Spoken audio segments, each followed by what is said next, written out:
Hello everyone, here's a video I recorded today, September 18th. There isn't a whole lot new to show you actually in the garden, but after today, we are forecasted to have a week of cold and wet weather. So I just thought that I would come outside and capture a few pretty flowers before this cold week of weather that's coming up takes them out. So this here is a rose begonia in a hanging basket, and it's been doing really well all summer. And here's another of the same begonias in a pot, and this one has been looking fantastic all summer. And so has this nasturtium,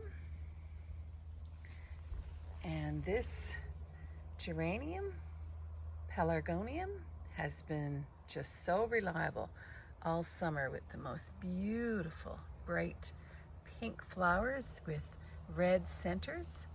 Pretty bold color combination, but I'm loving it. And next to that we have some of the tall blue horizon azuratum and the crimson gold coleus.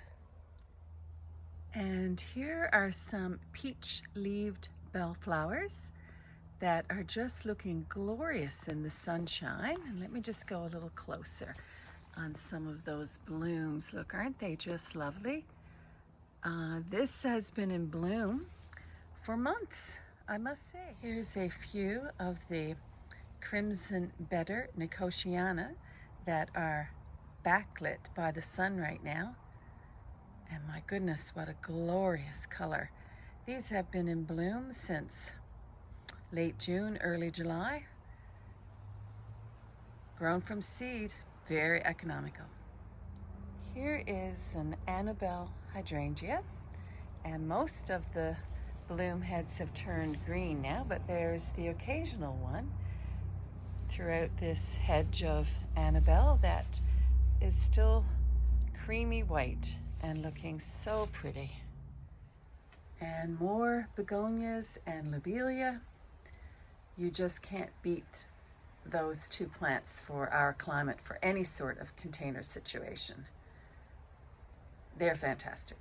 And what in the world can you say about Cafe au lait? These dahlias have blooms that are over 9 inches in diameter and stunning.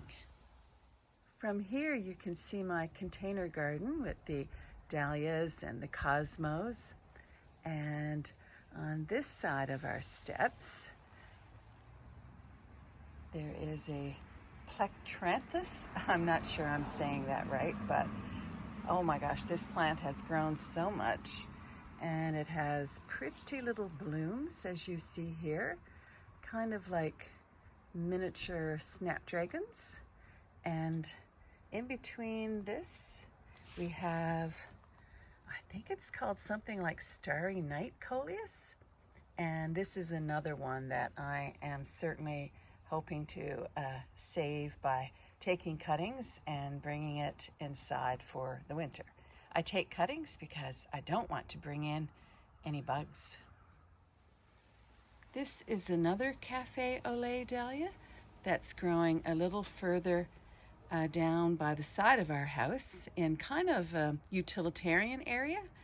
But I cut most of these and use them for cut flowers, even though they only last about 4 or 5 days. But boy, they're pretty impressive when they are in bloom.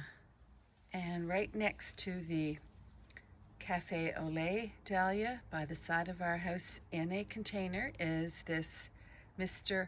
Optimus dahlia, which is also in a container and looking pretty impressive for so late in the year.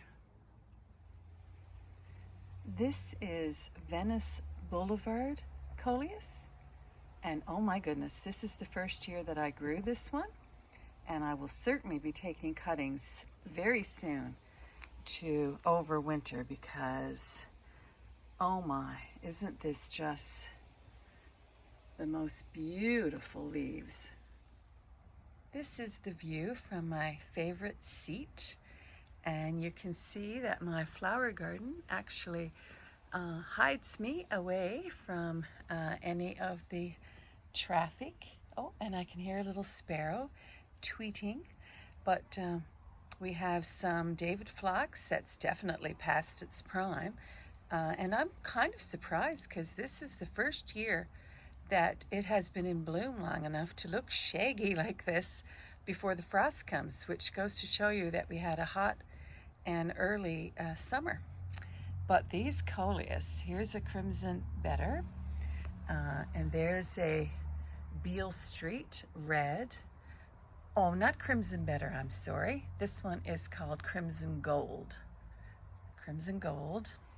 And we have Beale Street, another crimson gold, and Wicked Witch.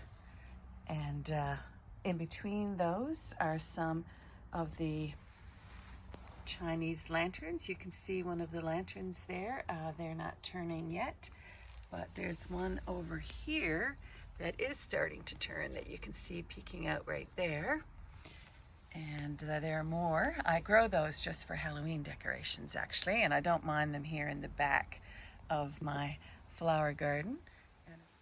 I've actually lost track of how many blooms I have cut off of this Lark's Ebb dahlia this summer. I'm hoping to save the tubers over the winter, and if I can grow them again next year, I will certainly do that because I can't recommend this one highly enough. Here's a startling yellow perennial sunflower in front of the starfire phlox and the unique hydrangea. And I try to pull all of these out every spring, but I always miss a few. And they're kind of cheerful, so I don't mind too much.